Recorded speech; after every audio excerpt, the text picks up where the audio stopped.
The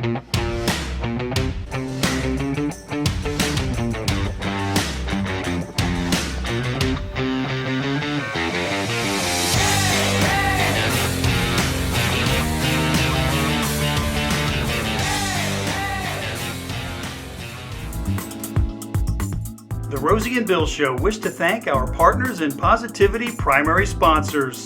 The Roselli Agency, based in Kennett Square, Pennsylvania. Brian and his team of insurance professionals have been serving the needs of Chester County for more than 2 decades. The Mallon Agency, located in Springfield, PA, where they take pride in tailoring the right insurance policy for the right client and exceeding expectations every time. Welcome everyone to the Rosie and Bill Show. Our guest this week is living proof that passion and determination can help you overcome whatever life throws at you. He captured the hearts of millions around the world with his one-of-a-kind audition for season 17 of American Idol, and he's been winning over fans ever since. Please welcome to the Rosie and Bill Show singer, songwriter, and proud Georgia native, Ethan Payne. Ethan, welcome to the show. What's up, y'all? How are y'all? We're doing great. We're happy to have you here. Ethan, you have endured a lot of adversity in your life, in addition to the success that you have reaped in the past number of years. And you're pretty young, so there's a long way to go and much more success to come. But long before your success on Idol, and long before you picked up that first guitar at the age of 8, I think it was a Christmas present, right? Yes, it was. You were dealt a pretty rough hand before the age of 2 with some health challenges. Can you share that with our audience? What happened and how did that impact your life? So when I was younger, at 18 months old, I was diagnosed with a lung disease called cystic fibrosis. And most people think it's just lung, but it can kind of mess with the pancreas as well. My brother had been diagnosed with it, so I went and had got tested as well. My parents had me tested, and I tested positive for it. When I was younger, I was in and out of the hospital a lot, with built up fluid from being sick. Not knowing, the doctors always had told me that, he's going to need to be doing breathing treatments every day. He's going to be needing to take this and that. And I guess, as you said, it's living proof of a miracle, because the fact that I can even go out and perform and write and sing and stuff is just crazy. I don't know. I don't usually get to talk about it a lot, but it definitely wasn't easy growing up with a lung disease, that's for sure. But I tried to make the best of it, and I tried to make myself fit in with everybody, and my grades and all my friends. So, well, you certainly have made the best of it and then some. But I wonder, how much do you even remember as a child? Do you recall a lot of that, or was it that traumatic where, yes, you definitely remember it? I would say that there were some times that I would remember it. I don't remember anything, back from, 6, 7, and 8. 9 and 10 was pretty good. And then when I got to kind of towards middle school is when it hit real hard. I basically had collapse of lung failure in my right lung when I guess it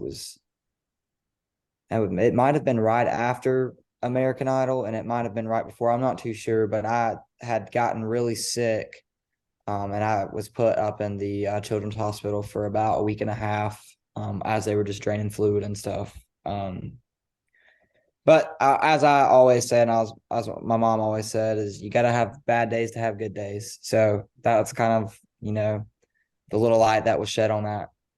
That's a great attitude. It really is, Ethan. And I'll tell you, I want to talk a little bit about one of those really good days, really special days that you had at the age of 13. You had a wish, and that wish came true when you were called on stage to join another guy from Georgia in front of 50,000 fans there with Luke Bryan on stage. So y'all welcome to the stage, Mr. Ethan Payne.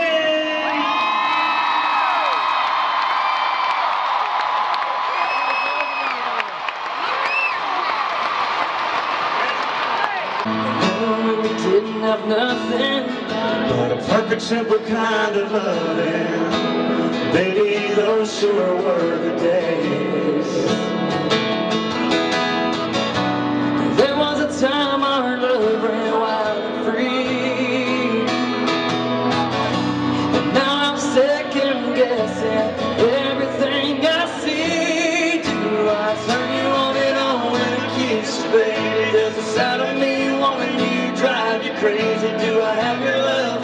Am I still enough? Tell me, don't I? Or tell me, do I, baby? Are there even words to describe what that experience was like?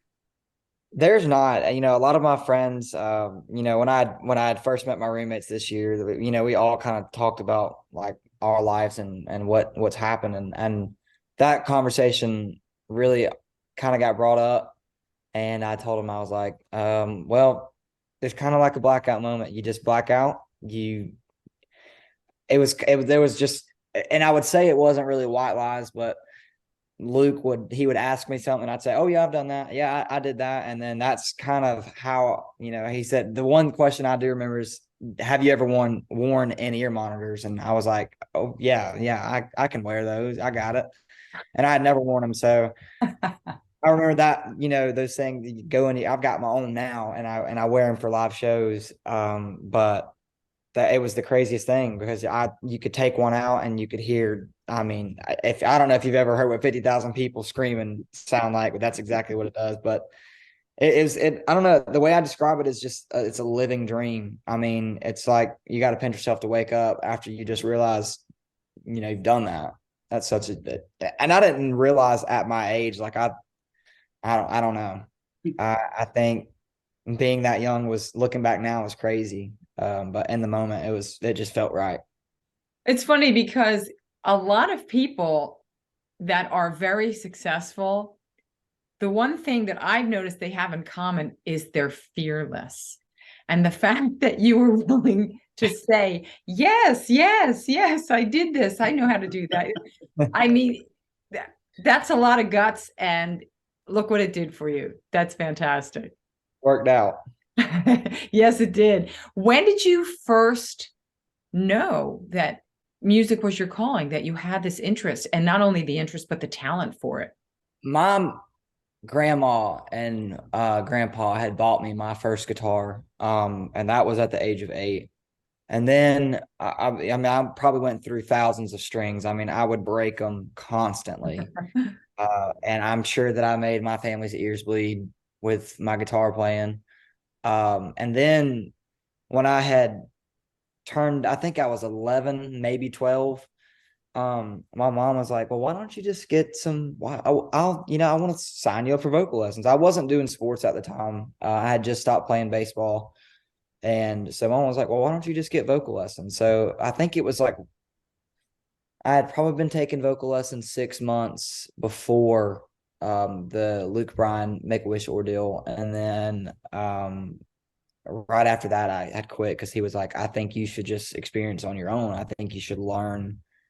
That's the only way you're going to learn who you are and your voice, is if you just sing along to songs and figure out how to make them your own. And that's kind of what I did. And my mom is just, she loves to sing. My brother loves to sing. And I just kind of figured, I was like, you know what, well, everybody's in the medical field in my family, so I might as well be that guy out of the family who does not do the medical field. So I was like, well, I'm just gonna wish to meet Luke Bryan. And I remember, back to that story, I had told all my friends, I was like, oh, I'm singing on stage with him. And that was never the wish. That was my true wish.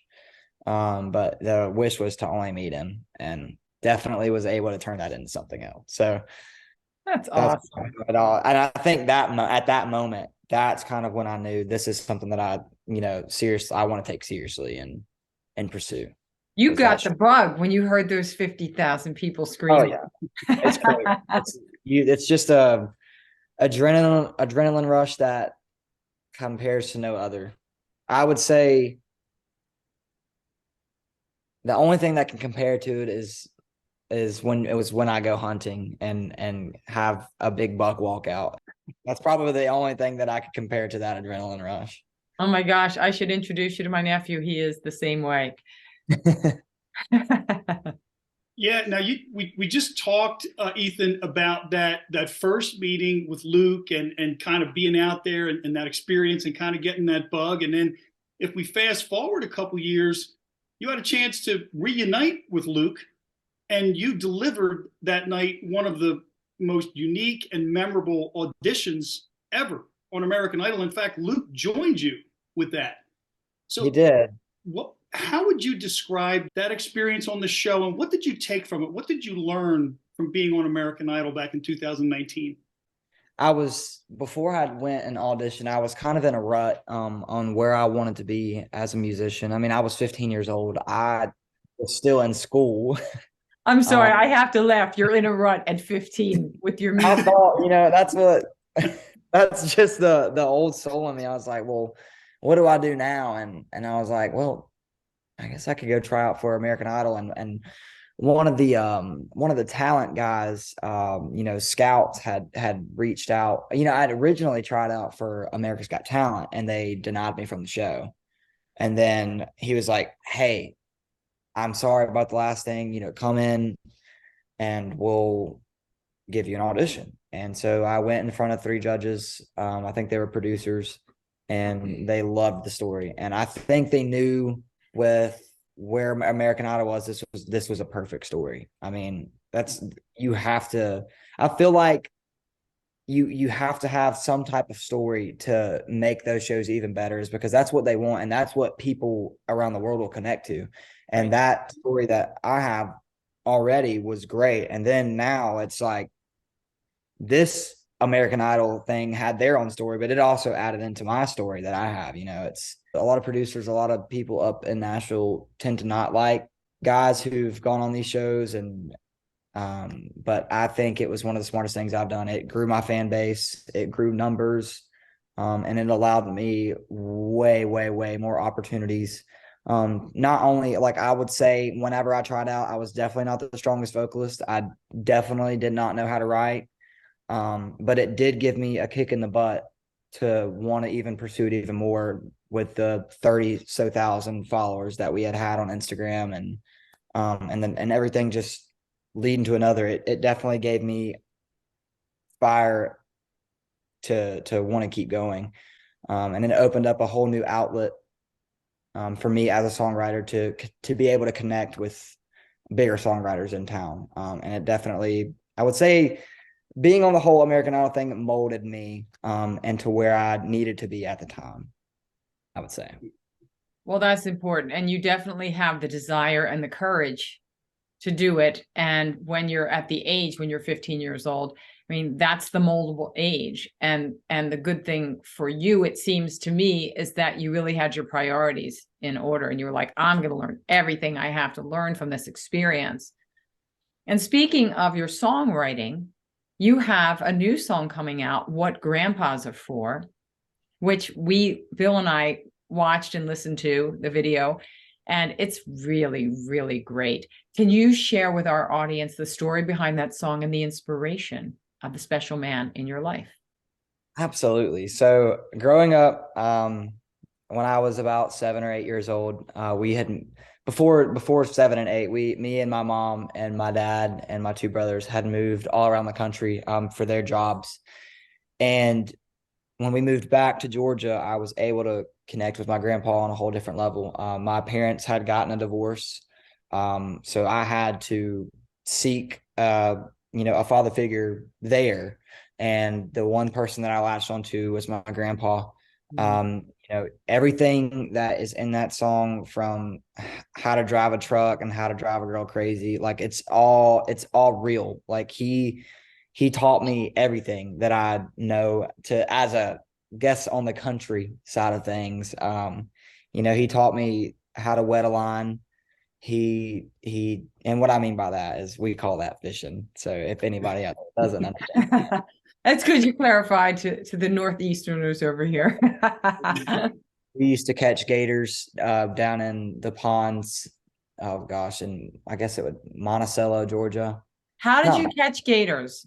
Okay, well, it was accidental. We were catfishing. I caught it bottle catfishing. We would take a PVC pipe and a pool noodle and drill 2 holes in the bottom and tie like a rope and then attach fishing line to the rope and a big hook. And that's how we would catch our catfish dinner. And sometimes we would not catch catfish. We would catch gators, and he would pull the thing out of the water and just right there. And that's what we would have for dinner would be gator tail. So he was definitely one of those like guys that, you know, when he walked into the room, he was I think he might've been 6'6" or 6'5". He was huge. And when I was younger, he was even bigger than me. But it's just that, you know, looking up to that guy, and that's the man that I had my first beer with too. So you'd never be able to replace that with anybody else. That really is amazing, Ethan. And I'll tell you, you talked about how that song and the lyrics, how real they are. And that's something I want to touch on because, you know, we just talked about just a few short years ago when you were learning to write, and then you put this song out. And one thing that I've noticed with your last few songs you put out is that even though you're still young in the business, you have an amazing ability to tell stories and to write lyrics that people can relate to and identify with. So as these years have gone by, where are you drawing that inspiration and strength from to write what you're writing now?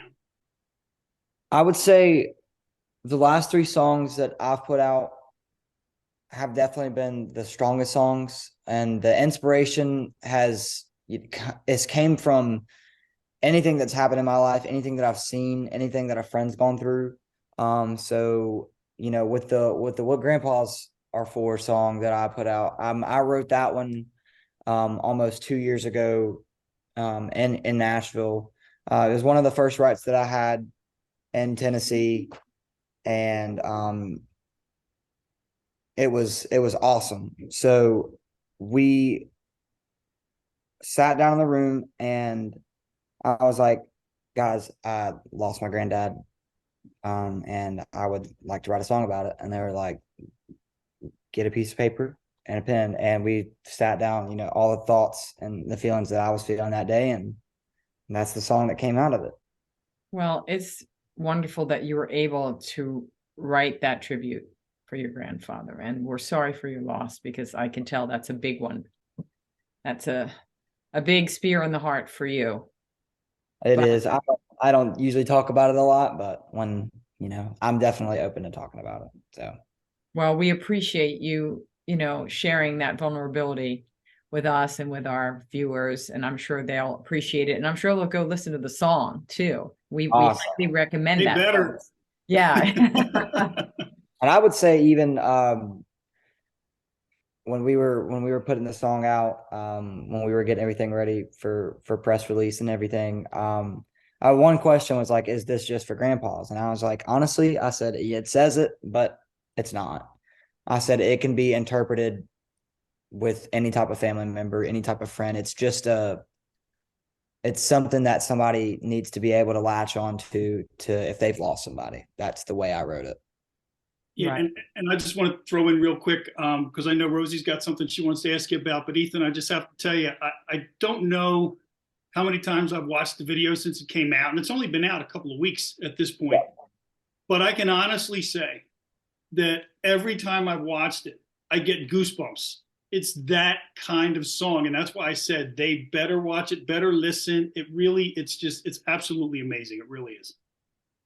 That's awesome. Well, I appreciate that. I know that whenever we got it back for final review, I had 2 of my buddies here, and I have never cried of like watching something that I've done before, and I bawled watching that video. So that's so sweet. That's really great. And I'm sure your friends loved it just as much as you did. They did. Know, when we talked earlier about meeting Luke Bryan and the part that the Make-A-Wish Foundation had in that, you're now kind of giving back as a Make-A-Wish ambassador. How rewarding is it for you now to be on the flip side of that? It's unreal, actually. We've done a lot of events over the last couple of years. I prefer the Georgia events just because that's where I grew up and we're able to raise money for kids back in my community. But one of the most memorable events that I've been to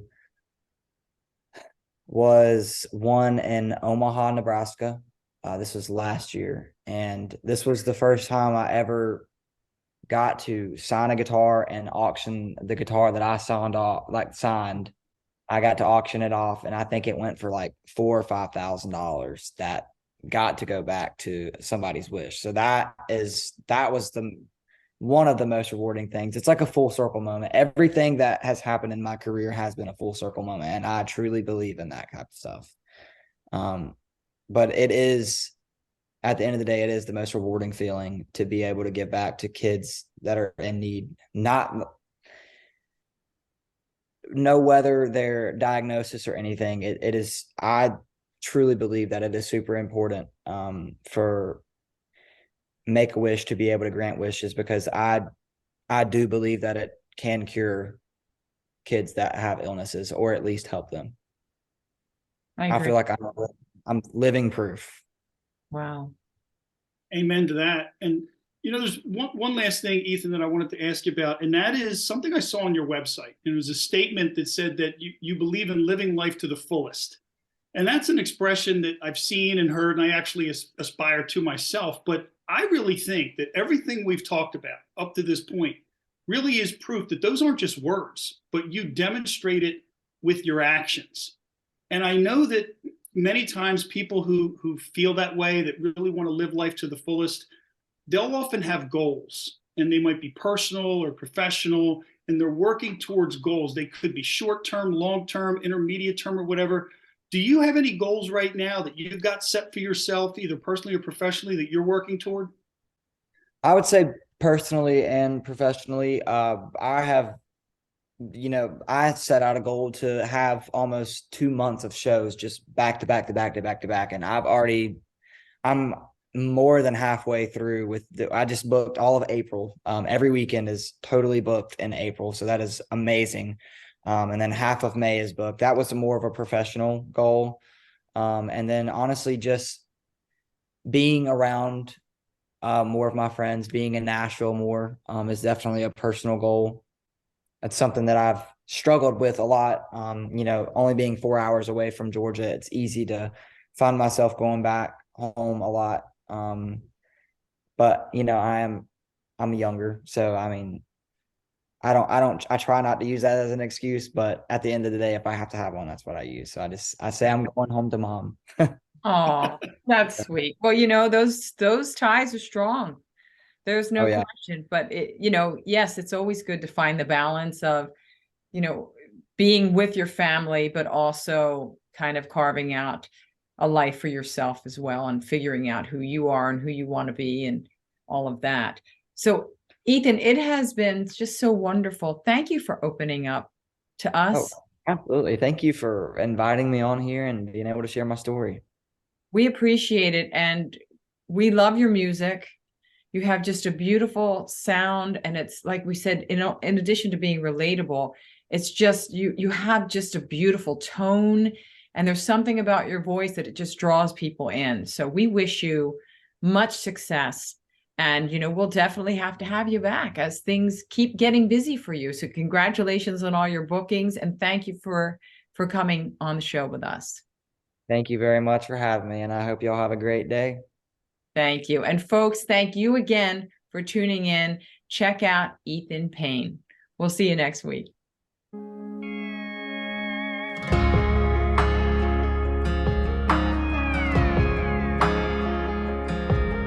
On the day I was born, he was the second one there to hold me. When my jeans got torn in the second grade, I'll never forget what he told me. You're gonna skin your knee, you gotta be tough. When you fall, you get back up. That's what grandpas are for. 16 years old, I showed up at his front door, heart in my hands, tears on my face. The girl I wanted put me in my place. He said, don't tell your mama gave me my first beer. This ain't the last time love's gonna leave you right here. He taught me how to put in the work to make your own luck, how to drive a girl crazy, how to drive a truck on a country road. Get between the lines, so nice and slow. It's how you live this life, how to shake a man's hands, look him in the eyes, how to keep your word, hit your knees at night, say a little prayer for them broken hearts, and a thank you to the Lord. That's what grandpas are for.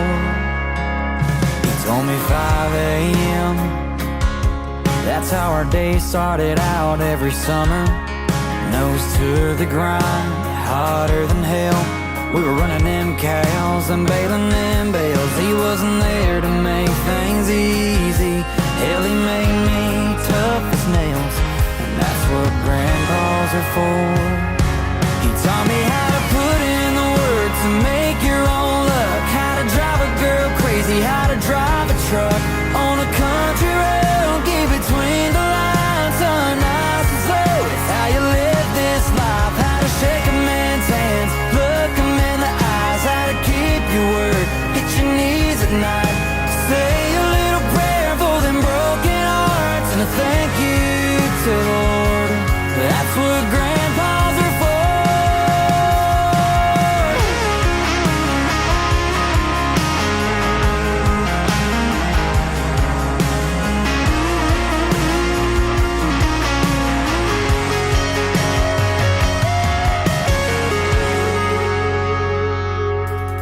Room 219, we all knew the end was coming when he took my hands and dried my eyes, smiled and said the same goodbye. He said, don't be scared, death ain't nothing, it's just there to get me to something better.